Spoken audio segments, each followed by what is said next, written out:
بسم الله الرحمن الرحیم. زه به تاسو ته هم د کومراټ یو ښکلي شان سیندري په دې ویډیو کې تاسو زما سره کتلی شئ. نو راځئ چې دا سیندریانې وګورو څومره ښایسته غرونه دي او څومره ښایسته ابشارونه دي. دا یو ابشار دی ډېر ښایسته، دا هم د کومراټ یوه حصه ده. نو که تاسو اوس دې بل طرف ته وګورئ، دې خوا نو ډېر طرف ته ښکلي ښکلي غرونه دي، شنه شنه میدانونه دي او دا د کومراټ د علاقې یو ښایسته جنګلات دي چې تاسو زما سره په دې ویډیو کې کتلی شئ. که دې خوا دې بل طرف ته وګورو نو دې طرف ته هم واورې دي، بوټي دي او داسې که تاسو وګورئ نو دې کې شنه شنه میدانونه هم شته دی، دې کې ډېر ښایسته ښایسته غرونه شته دی، په هغې باندې واورې هم پرتې دي او ونې دي پکې. نو دا یو ابشار دی، دا هم د کومراټ یوه ښایسته حصه ده او تاسو دا کتلی شئ. نو دلته کې تاسو ته هر قسمه سهولیات میلاویدی شي. دا په کومراټ کې یو بل ښایسته شان میدان دی چې دا هم د کومراټ بر اخري سر دی او په دې ځای کې تاسو ته هر قسمه سهولیات میسر دي. تاسو دا ویډیو هم کتلی شئ. نو که دې خوا وګورئ، دا کومراټ کې یو بازار دی، دا به تاسو له په لار کې راځي. دا ورسره یو نیر تلی دی، د لرګونې ورته ښکلي شان ناوه جوړه کړې ده او بیا که وګورئ داسې علاقې دي، په هغې کې ابشارونه ډېر زیات دي، ډېرې ښکلې ښکلې یخې هواګانې د هغې نه راځي او ښکلې اوبه دي. نو تاسو دلته کې ډېره زیاته انجای کولی شئ. دا ډېر ولړ ولړ ځایونه دي. نو دا پکې ښکلي جنګلات دي، میداني علاقې دي پکې، څه پکې هوټلې دي، دا پکې خوړګۍ ده.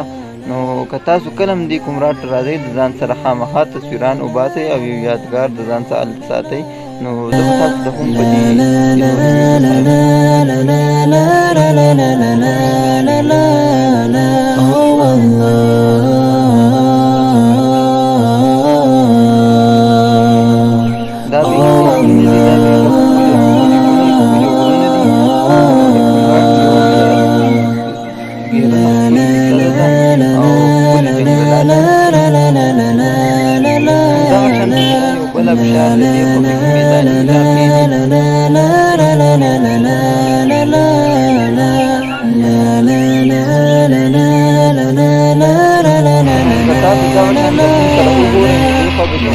یو ابشار دی، د هغې سره بره ډېر زیات یخې اوبه را روانې دي. نو د هغې سره یخوال هم پیدا شوی دی او دا پکې بره بیا داسې دوستان دي او ډېر ولړ ځایونو ته ختلي دي. او دا دې خوا یو بنګله ده، دا پکې د لرګي کوټ جومات دی، دا په شان د لرګي نه جوړه شوي یوه ناوه ده.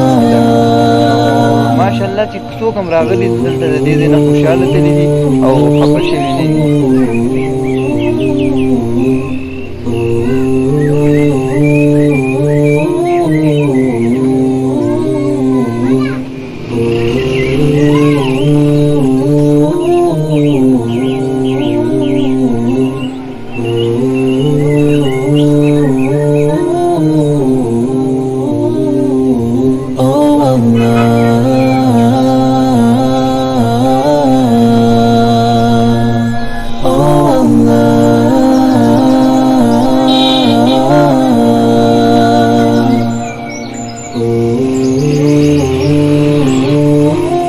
وریځې ډېرې په تیزۍ روانې دي او څومره مزه کوي، څومره مزېدارې ښکاري دا ویډیوګانې په دې کې ځای ښایسته ښایسته غرونه دي.